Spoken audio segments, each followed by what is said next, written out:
Ladies and gentlemen, welcome to the Pies Presser. More draft, trade, free agency talk. We'll pretty much throw it over to you guys right from the start. It's time to talk all things black and white.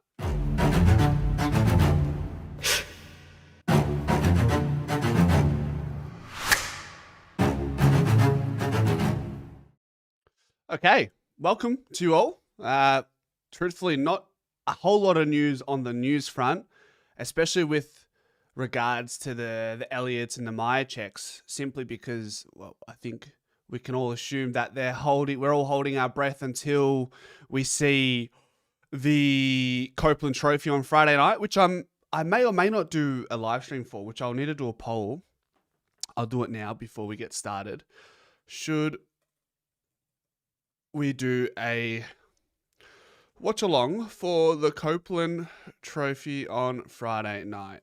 Well, let's see how many votes it gets and we can go from there.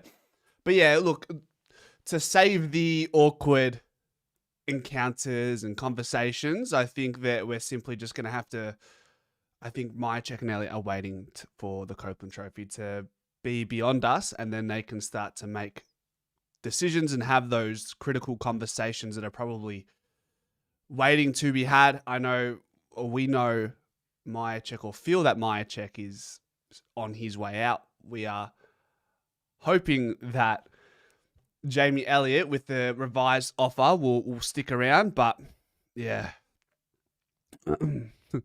Mark, love the daily content. Appreciate you, Benny. We missed you yesterday, mate. Your absence was felt. Joshy, welcome. Benny's prediction: Jamie announces he's staying on Friday. Imagine that he goes up on the stage and does his best reenactment of the Wolf of Wall Street, Leo, and says, "I'm not fucking leaving." That would be great. That would make for good content. That would make for, if we were to do a live stream, it'd be worthwhile. Absolutely. Reckon Jamie announces at the Copeland his stay, mate. I would love to see it. I'd love to see it now. Actually, there's a question. Where does Jamie's Elliott contract talks currently sit? Have I got this set up properly? Give me one moment. Let's reset this. Bang. Bang. And then let's play this. Let's see what the question is that's being answered. Chris wants to know, where does the Jamie Elliott contract situation sit at the moment? I'm starting to get the sense he might stay at Collingwood. What about you? Well, he's been an upgraded offer. He told, has indicated to Collingwood that he'd prefer to stay if the deal is right. So the deal is pretty strong at Gold Coast though. So there's a little bit of ground to be made there in terms of the indication of what he's given though. He's prefer to stay at the Pies. It's just about making that deal right. Okay, so nothing really there that we haven't heard. We know that Jamie Elliott's preference is to stay at the club. We've heard that. We've heard that Gold Coast offers quite strong. We're aware that it sits roughly within the realms of 3 years at $550 plus potential incentives. They never really. I mean, it's their contract, so they're not obligated to disclose this, but you never really know a great deal of the trigger clauses. So, for example, Billy Frampton this year had hit a clause to trigger a 1 year extension. So if you look at a lot of the websites that points out the club's contract status for each player, Frampton his contract is supposedly supposed to be ending at the end of this season, but it's been extended because he hit a trigger there. So, Josh Jacobs, are you the RB for Green Bay Packers in the offseason? Denny Joe asked a question. Matt Rowell to win the Copeland Trophy. Got money on him, mate. Got money on Matt Rowell to win the Copeland, that's for sure. Absolutely. I know this sounds harsh, but is it that much of a loss if we lose Elliott? I mean, we have West, Buller, hopefully, etc. Plus, we can move some players around too. You know, like a conversation we haven't delved into too much is, you know, if we were to lose Jamie Elliott, we are quite deprived in that position. However, call this left field. I don't know if it is, because this is he's a proven goal scorer. He's just better in another position, or better utilized in another position. That's Jordan De Goey. He kicked 40 goals in 2018 and was that was his position. He was formerly known as a forward, and he was more of a pinch hitter in the midfield. If worse comes to worse and we lose Elliott, I think you look at that. But then the conversation we had yesterday, for those who were here, we talked about how with the unlikelihood of Collingwood securing, extremely unlikelihood of Collingwood securing a AAA, AA midfielder in the next 6 to 12 months at the end of this season, or whether it be next year, you have to look at what's internal. So we spoke about McCreary, we spoke about Josh Dacos, we spoke about Perryman, but I think Nick Dacos needs Jordan De Goey to be fit and firing next year. There's no question. He has to be there. He has to be able to play 60, 70% in the midfield next year. And Emma brought up a good point yesterday. She said, statistically, we haven't been a great midfield group in the last 3-4 years. Now, that's true. We did just okay in 2023, 2022, but the year we won that premiership in 23, I mean, De Goey played pretty much every game that year, or most games. And the way we were able to assert ourselves from centre bounce in that grand final series in particular talks to how important it is to have a really strong midfield group in these times. And that's when, Tom Mitchell gets coaches' votes in that grand final because he plays the role so well. Obviously, you can't really ask Tom Mitchell to do the same thing. The game has sort of gone past him at this point, and we've squeezed everything we can get out of him. But my point is, for us to be a really competitive midfield group, to tie in with our number one defense in the league, and the forward line will be the forward line. Jamie Elliott, Buller, West, whatever. I'm happy to experiment there as long as we've got our ducks in a row in the midfield and in the back line. The back line, and it's all system-based, of course, so there's that, but I'd like to see us improve in the midfield somehow. So, Teresa, welcome. You haven't missed much. It's okay. Don't stress. Benny, here he is. Thanks to the 5 gifted Pies footy memberships. Appreciate you. This is the time of the year where everyone hears something, but mostly it's all circular stories, self-feeding until it's actually announced. So that's why it's a silly season, Benny. That's what they call it, don't they? I hate but love as well this time of the year. All the conversations, rumors coming out about certain players. I think it generates a lot of conversation, doesn't it? The off season. So, because you're going into the unknown. You get shiny new toys. You talk about outgoing players. And Sean, to round out your question, look, no player is big. Not one player is bigger than a club. So if you lose them, you lose them. But it'd be nice to keep Elliott. He's just been introduced into the leadership team this season, the leadership group. He's just kicked 60 goals. We've got players who could learn a lot from him playing alongside him, whether it be Will Hayes or Harvey Harrison. So there's that mentorship or that apprenticeship that you'd like certain players to be assisted by someone like Jamie Elliott in their early parts of their career in the forward line. A bit bummed that we didn't get Rao. We heard at the start of the year we've secured a big fish and those talks dried up once Rao signed on. So bummer. Well, there's players like LDU that we were looking at. There were players like Matt Rao. Oscar Allen was in there. We kept floating that name around, but he's gone to Brisbane, making them stronger. Thank you for that, Oscar.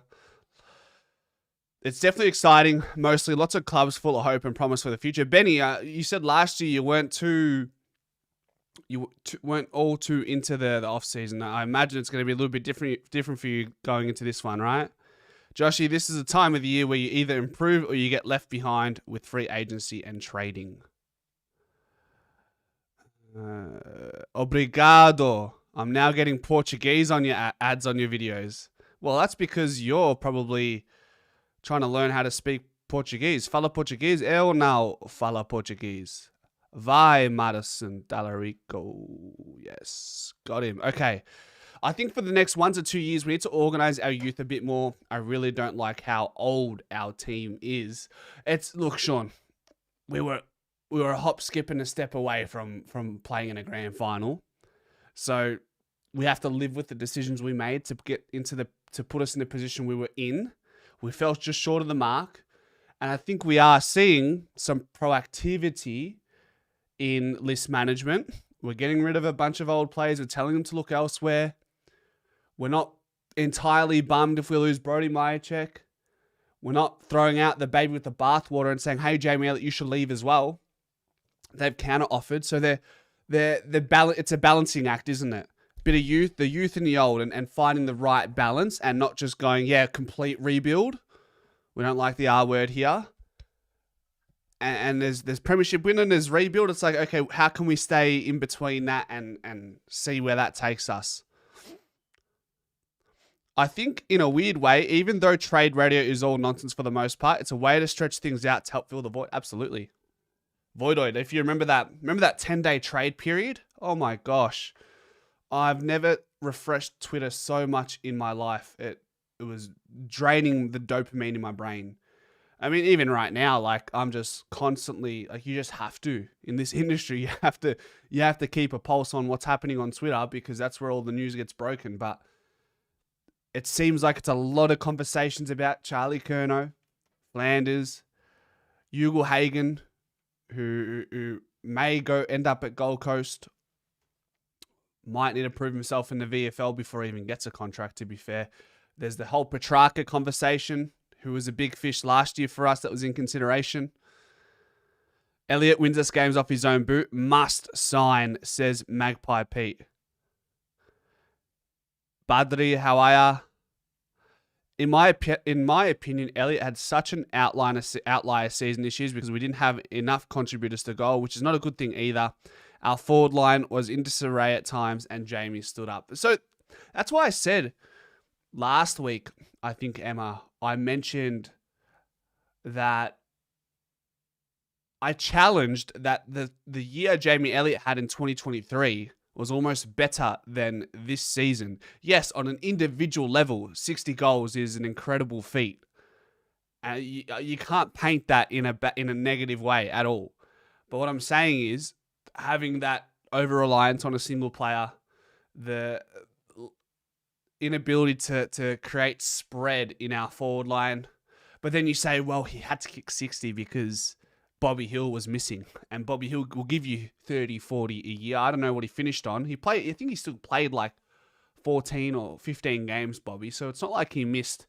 That's the other thing. Like, people were critical of Bobby with what happened outside of with the off-field issues. It's not like he missed a whole year. Like, he can come back from this. He missed a few months, right? Yes, it was the most important period of the year, but it's not like he just abandoned us for a long period of time. 3 months is like, well, any off-field dramas. What off-field dramas don't take less than a month or two to deal with, especially something as big as what we think he might have been dealing with. Absolutely. Hold on. Catching up to comments, guys. Bear with. Guys, as always, if you put in a comment and I miss it, please put it in again because it's just, it can be hard to keep up at times. Elliott is the best small in the league. He can teach so much. Jamie to announce his signing at the BNF. That's what we're hoping for, Mello. Most of you are saying you'd like a watch-along for the Copeland Trophy on Friday night, so we'll let that poll run a little bit longer. I think our improved offer is now 2 years with the trigger and talking about giving a coaching role in the future. I like it. I'm in the camp with many of you where I don't think we give the 3 years. I think we give him more money on 2 years plus a trigger clause. Must play. I'm more fussed about Jamie Elliott playing X amount of games rather than kicking X amount of goals to trigger that third year. So there you go. Now I'm learning shit. Still got questions, of course. H, can you be a mod in the chat? I think we're good for now, H. I think we're good, but I'll keep it in mind. If I feel like if it gets a bit out of control and we got a few stray people floating around in the chat, some creatures, I'll consider adding you as a moderator. I've listened to a lot of trade radio. When the Collingwood falling off the cliff narrative comes up, a lot of the guys say they don't think there is one and appreciate our youth. Teresa says this, and that's what Teresa's hearing on trade radio.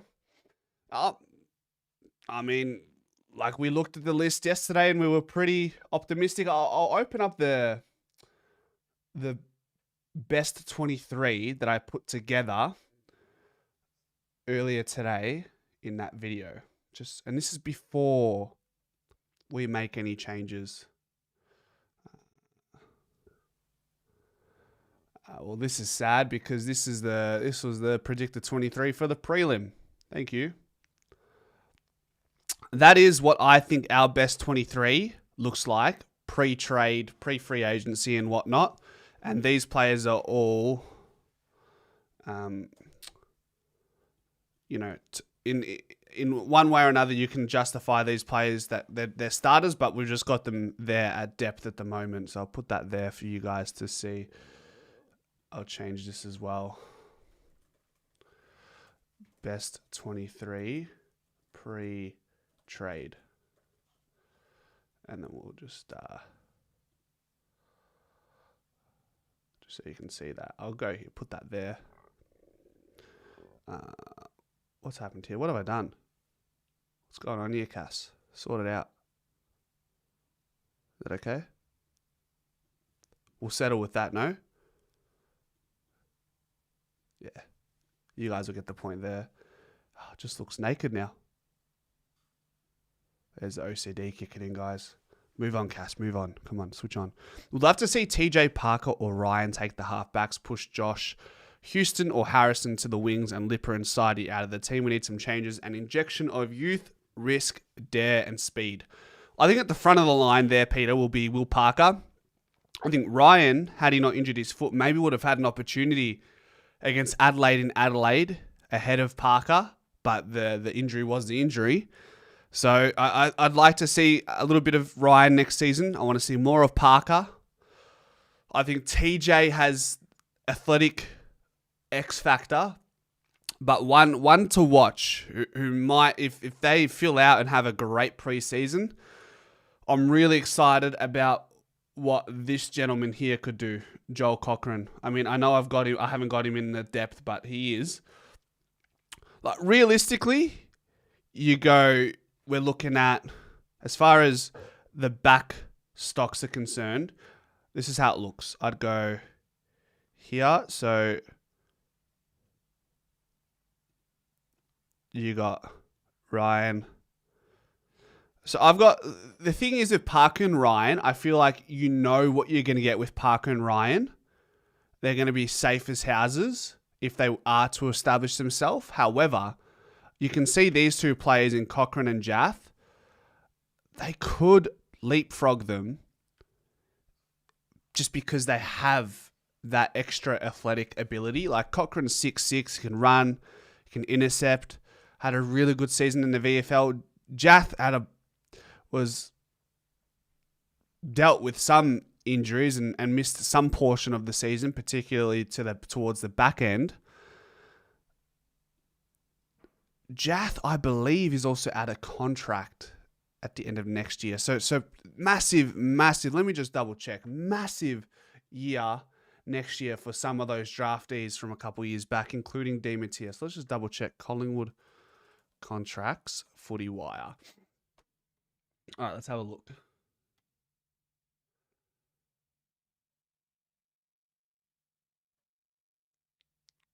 So Jacob Ryan out of contract at the end of next year. And same goes with TJ. What about Di Matteo? Di Matteo 2027. So there's players there. Harvey Harrison 2027. Did I just say Di Matteo 2027? I did. Okay, hold on. So hold on. So TJ has till 2027. So he's got 2 years in the bank, as too does Di Matteo. But they were, to be fair, they were drafted at the end of 2023. So that probably makes sense, to be fair. It'd be harsh for them to be delisted at the end of next year. That makes a bit more sense. Fair enough. Okay. All right. Excuse me. You can see all that there, by the way. So they've got a bit of time, but you'd like to see something from TJ next year. You'd like to see something from Demetia next year as well. I'll put that there. What are the comments saying? Teresa, Zaza, thank you for the 5. Elliot has always been one of the best smalls. It's only because he's kicked bulk goals now people take note. I mean, kicking goals is sexy, isn't it? I'm sure people realize that Jamie Elliott is him. Like, he's got the clutch gene. Everybody knew he had the clutch gene. What they didn't know about Jamie Elliott is probably more so his pressure and how good he is in that section of his game. And really, he builds his game off of that, doesn't he? Club will be eyeing Buller to be the ruck forward option at 199 centimeters. A tick. Yep, it is a tick. And we will need to do a post-trade best 23 as well, but that's clearly where we stand at the moment. Buller, I mean, even looking at this side, like, he's gonna be battling for spots, and it's gonna be all there in the preseason for the likes of Membry and McStay, Charlie West, Noah House is gonna be right there as well. It's all happening. Sean, the more I hear different fan perspectives, the more I think we have the right method. I just get easily convinced by talks about our age. That's why we come here, Sean. That's why we come here and we have these conversations just to reiterate that, hey, it's not all too bad. It's not all doom and gloom. Yeah, don't listen to SEN. You're going to get some people in here that will say, yeah, we're too old and too slow. Like, there are some people in that camp, but we try to rationalize things, you know? Yeah, so just listen. Just listen in. We'll be all right. Did definitely want to see 10 plus games into a few young guns next season. I'd like West to have permanently pushed someone out as well. Absolutely. Like I said, Westy, I'm keen to see. Howes, Demetia, like Allen is on not borrowed time, but I mean, is he out of contract next year as well? Ed Allen's got till the end of next year, so he's in some strife. G'day from Italy. Welcome back. Parker, Harrison, West, Jath, Howes, and Steele are all ready to explode, I reckon.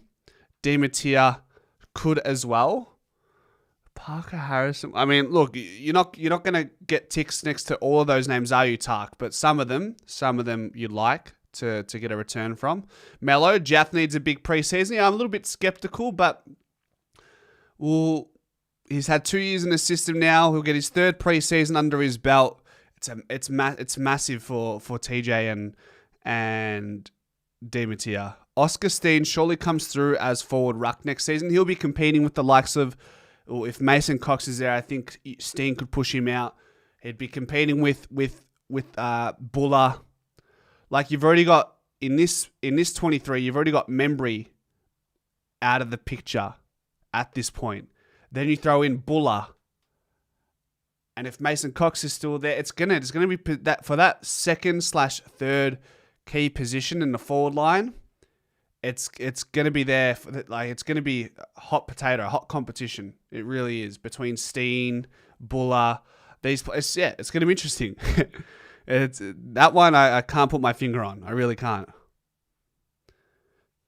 It's gonna be difficult. Jack Buller, Charlie West, or Noah House? Who is ahead in selection? So Charlie West is a genuine goal-scoring threat. Dom. He's young. Buller's a few years older, a bit more experienced, a bit more grown into his body. In saying that, Dom, Charlie is quite built for his age. Noah House is good as well. Who is ahead, though? I'd go Charlie West, Jack Buller, and Noah House. I think in that order at this point in time. But the preseason is going to be the biggest teller of it all, won't it? Who do you have doing second ruck? I know you're not a fan of McStay doing it, but I don't see anyone else in that predicted 23. You're right. You are right. And DC is not going to do it alone. So you're looking at Steen or Buller, potentially. But Josh, just because I don't like McStay being the second ruck doesn't mean he won't be in this position. So that one's still to play out. Like this is best 23 pre-trade. You're probably thinking about a Mason Cox or a Steen in this predicted 23. But where do you make space? I mean, you probably have to do something like this, really. You'd have to do something like this. That's what the other alternative is. I think you can do that, but I really want to see Rowan Steele at some point. But I just can't, look at that. I think that's an option. Pre-trade period, I think that's fair, yeah?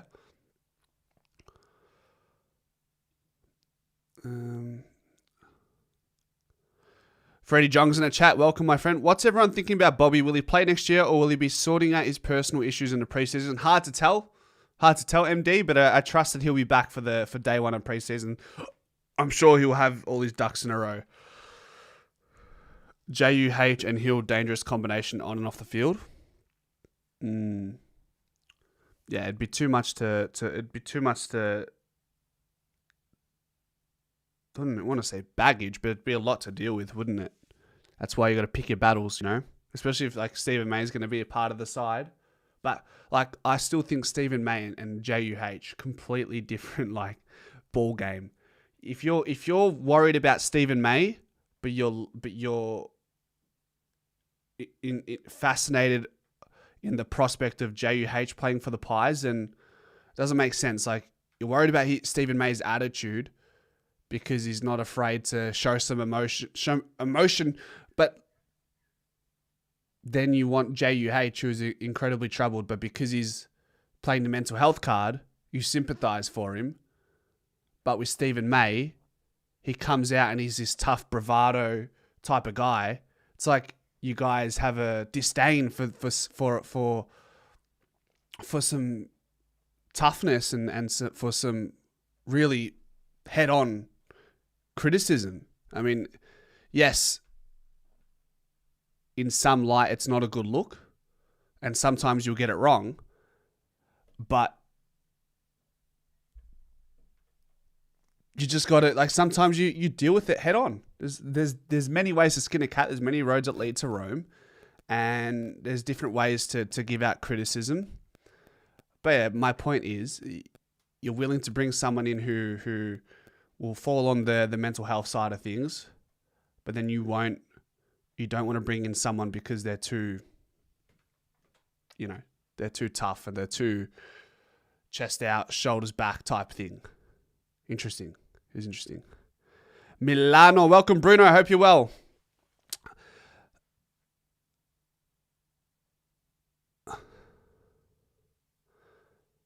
Pie Man, in Blight, please. This kid got something. Richmond only can't have him due to too many height in their backline, and he can't swing forward.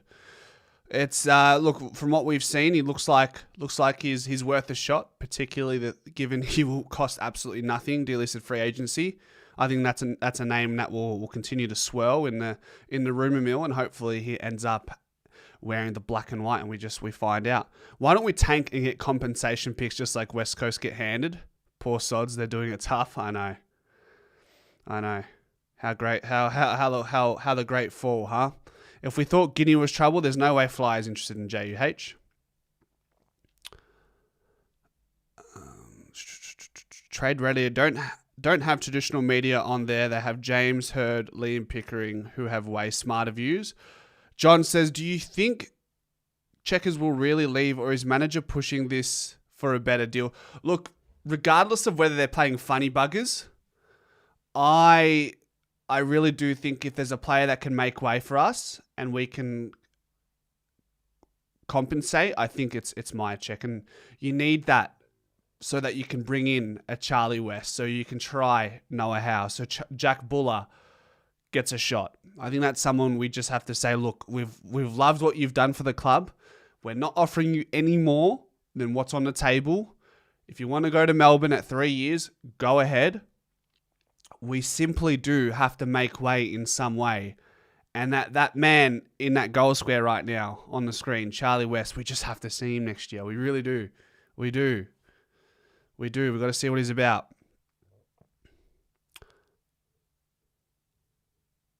In 2026, I'd like to see Geordie and Bo rotate between centre bounce and forward. I think that's something we should see.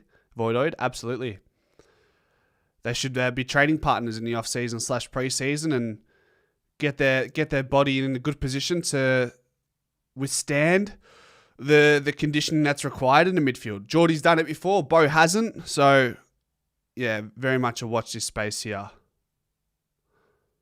A lot of May's brashness is his competitiveness that spills over. He hates to lose and has a winner's mentality, that's what I'm saying. Like, people just misinterpret his attitude for, I dare say it, toxic masculinity, and it's laughable. It's genuinely, he just comes off abrasive, but he means well. And anyone with half a brain, even in the moment of seeing red, you should be able to understand that where he's coming from is a good place. And it's not like he's blowing up every game.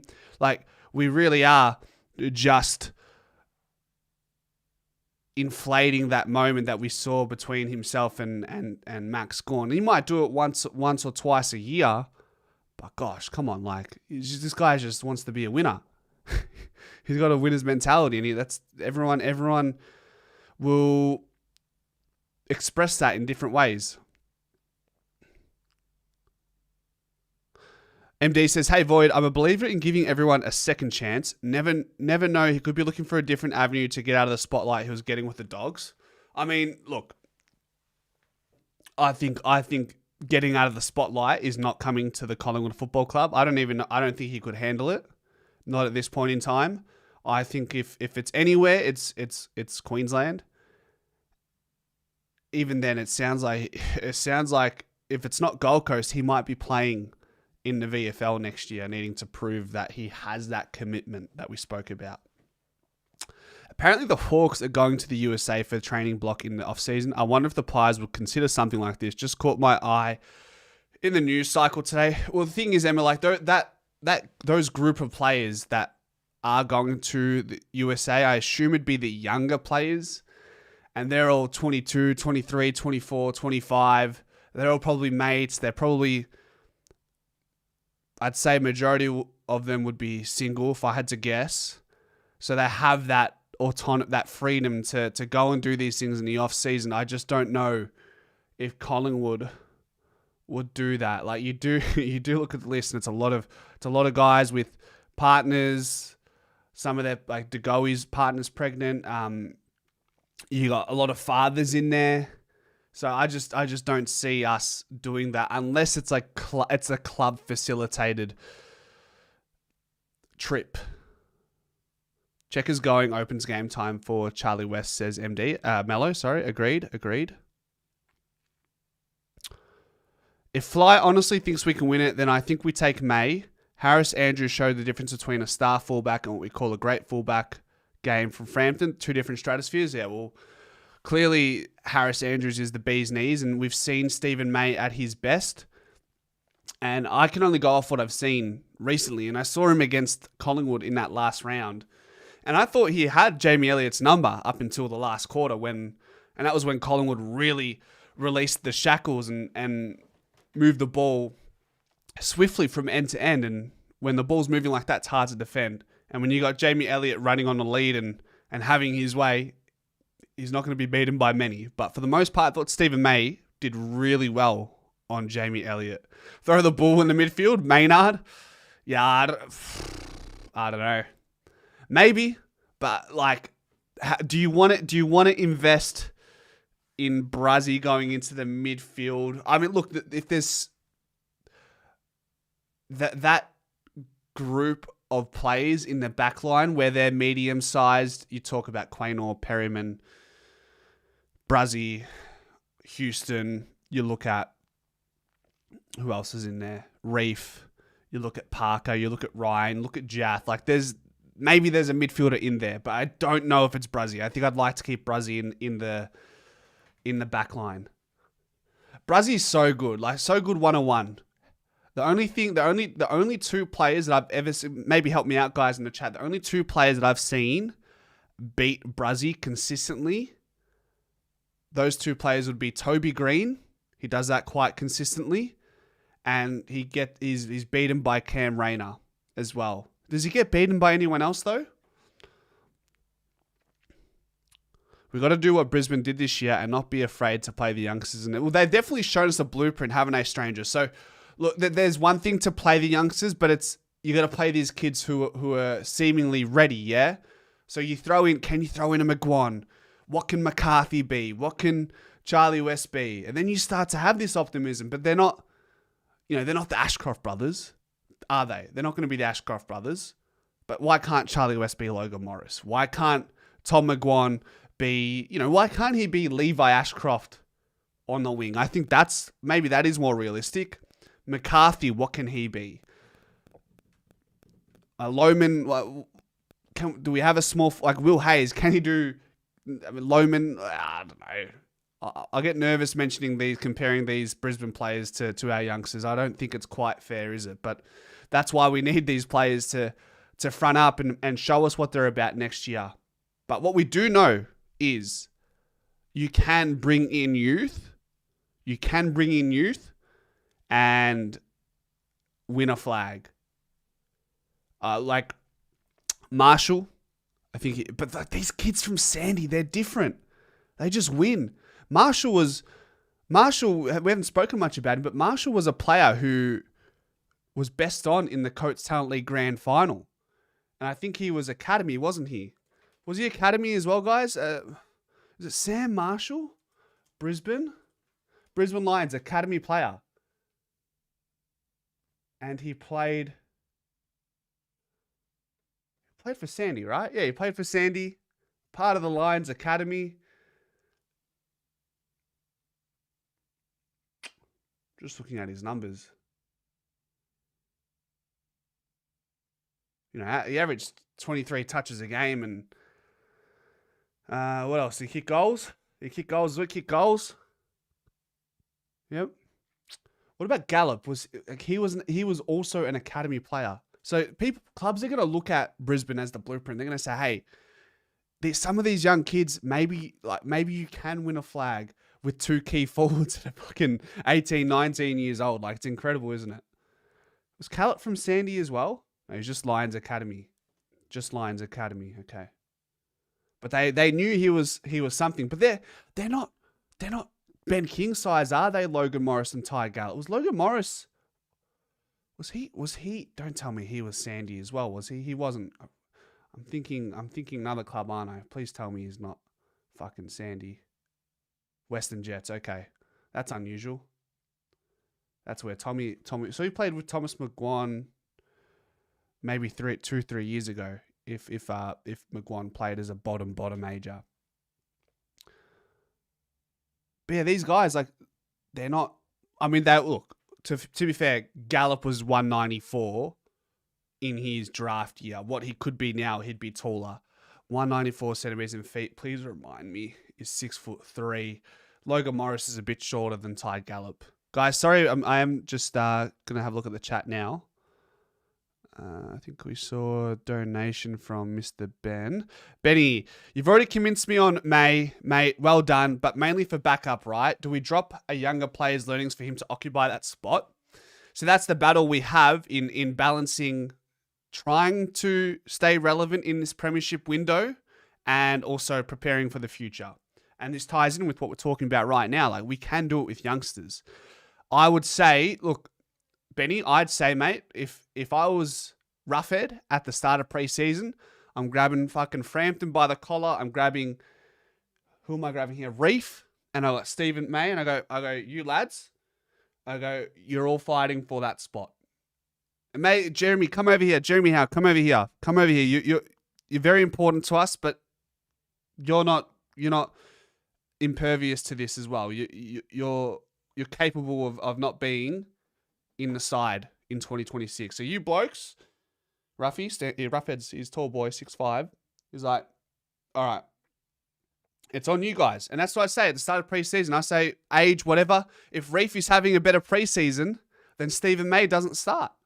Same goes for Billy Frampton. That's where I'm at with it.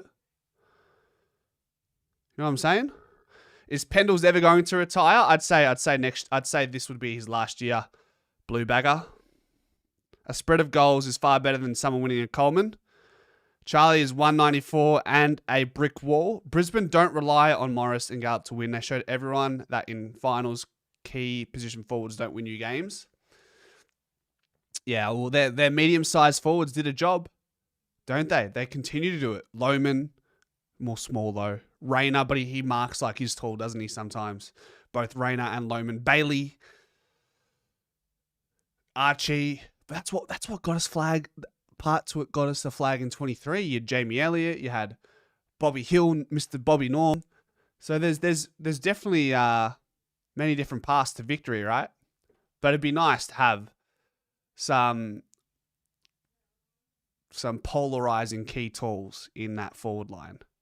Key forwards are overrated. They don't dominate finals. They're handy to make top 4. Tell me the last key forward to dominate finals. So you see, I do think about West Coast 2018, like Josh Kennedy and Jack Darling killed us in the qualifying final and the grand final. So I think, look, you can't say key forwards don't win you finals. I think they can. And if we really want, Tom Hawkins in 2011, do we want to go there? And that's just thinking about these grand finals that we've been a part of. We have to find some improvement from younger players. If we rely on the older guys, we will go backwards. The Lions and Cats know how to recruit to win. We should be using their methods. Stranger, we do. We are. If Cats are the blueprint of recruitment, we're not too far behind that. Like the other day, we looked at our drafting through the rookie draft. Mason Cox, Jack Ginnivan. Mid-season draft, Ned Long, John Noble, Ash Johnson. You got Oscar Steen, who's still there. Pre-season supplementary period, you got Oleg Markov, who's a premiership player. You got Lockie Sullivan, who's in the picture. Who else, if I'm looking at the list here? And then, trading players for a bag of chips coming into the club. DC, Lipinski, Frampton, Membry. Throw in Jeremy Howe. Who else am I looking at here? I mean, Harvey Harrison is a late draft pick as well. McCreary was pick 45 in 2020 or somewhere around that. Bobby Hill we got for donuts as well. We're not really most of these players aren't top 5, top 10 players in the draft. We find them through different means. Myercheck, rookie draft. Look what he's done for us. Tom Mitchell, peanuts we got him for. So I think we do all right drafting in different ways. Day Hoxie says, we don't use Cats or Lions blueprint at all, man. Don't make me laugh. Geelong would never pay Perham 900, neither would Brisbane. So you do understand, Day Hoxie, when you have a free agent, an unrestricted free agent, you're going to pay overs to get someone to a club because you don't have to give up picks.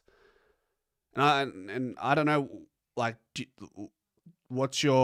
you have any qualms with Perryman? I thought he had a really good year, and maybe we'll ask him to do more by playing in the midfield or on the wing next season. But what he did this season, we asked the question, and he did the job. I definitely think we are doing well. And Rowan Steele as well. 1/3 of Geelong's grand final team are 1/3 mature age recruits. Is that not what we were as well? So how are you saying? I don't understand how you're saying we're not using the blueprint of a Geelong. Interesting. What's Pez become that defensive mid we wanted this year? What Pez has become is the defensive mid we wanted this year. Well, hopefully that's something we can get next year. Your message was retracted. Did you delete your comment, Day Hoxie? Sometimes the chat will retract comments for no sense. There are many roads that lead to Rome. You can win in different ways. Some things in footy are just in vogue at some point in time. For example, tagging is in and out of vogue, for example. Exactly. Yep.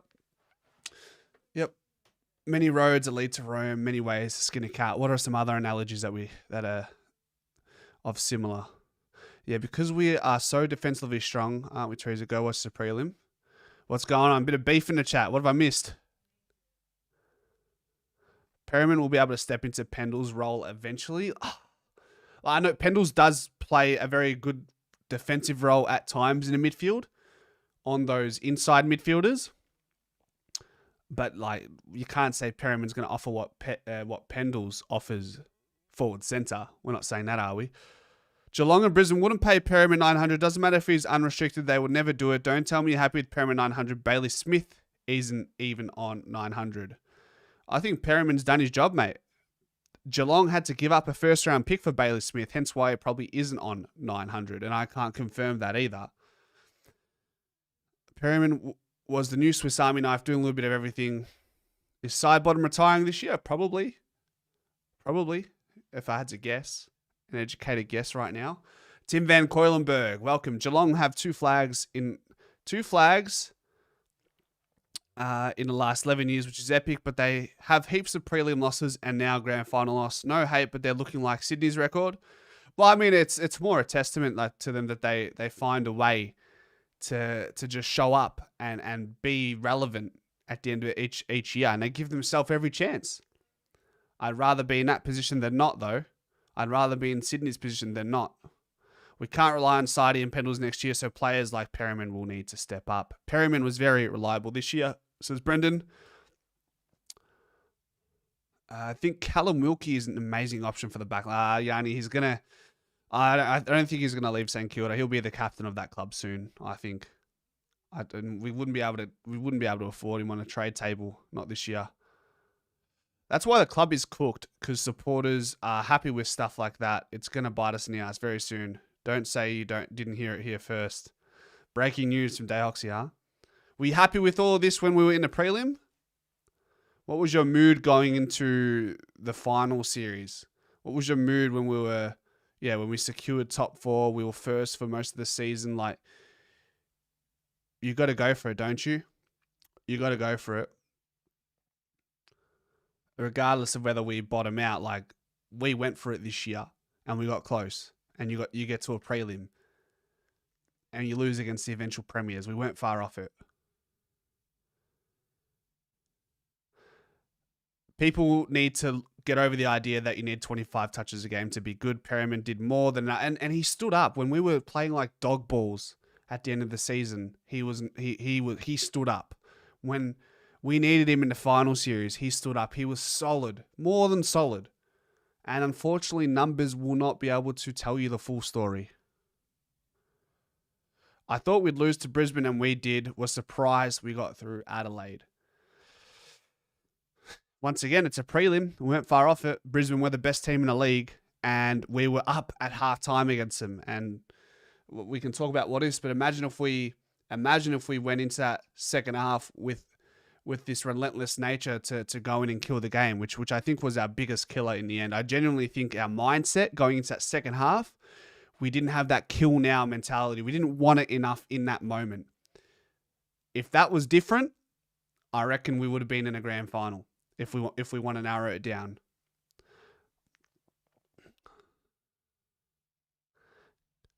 Cal Wilkie just announced he's recommitted to Saints. There you go.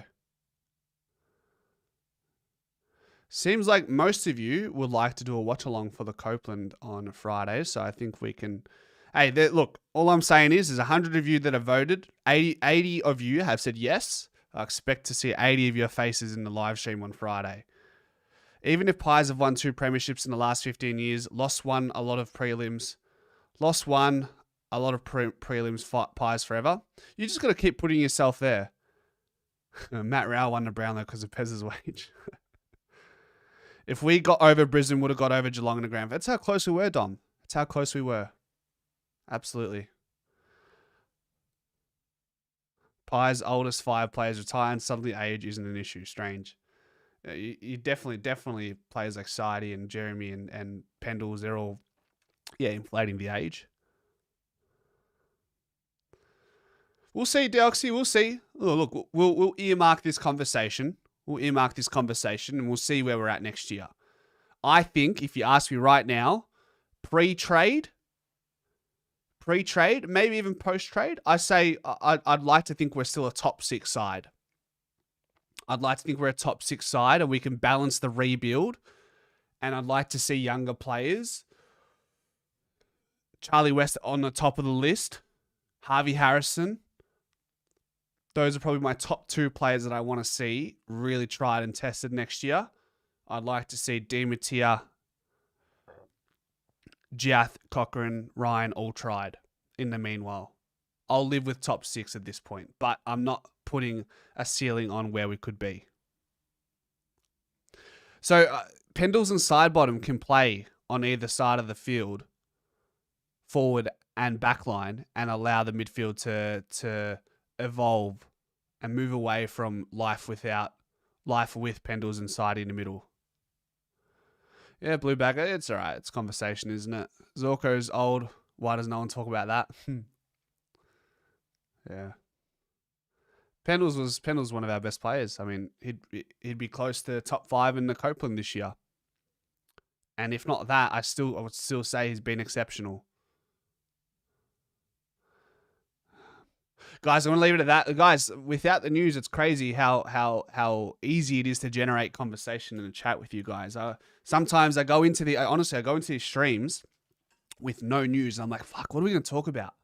But all I do is I just throw it over to you guys, and here we are, 50 minutes in, and we could probably talk for another hour if we wanted. So anyways, I will leave it at that, and we will see you tomorrow for another stream at 6 p.m. News or no news, you guys will bring the conversations, and we can go from there. I appreciate you all, and as always, ladies and gentlemen, go Pies.